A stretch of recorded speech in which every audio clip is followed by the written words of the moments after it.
Kalaivanar NSK அவர்கள் புரட்சி தலைவருக்கு குரு. எதுல? உடையில. என் குரு NSK என்று சொன்னவர் புரட்சி தலைவர் எம்ஜிஆர், உடைத்தலைவர். ஆனால் அவரால் மக்களிடத்தில் இப்படிப்பட்ட ஒரு அன்பை பெற முடிந்ததா என்றால் இல்லை. அப்படி என்றால் என்ன பொருள்? புரட்சி தலைவர் எம்ஜிஆருக்கு ஏன் இந்த செல்வாக்கு?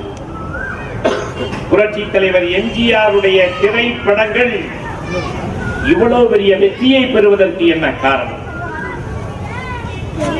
புரட்சி தலைவர் எம்ஜிஆர் ஒரு அவதார புருஷர்.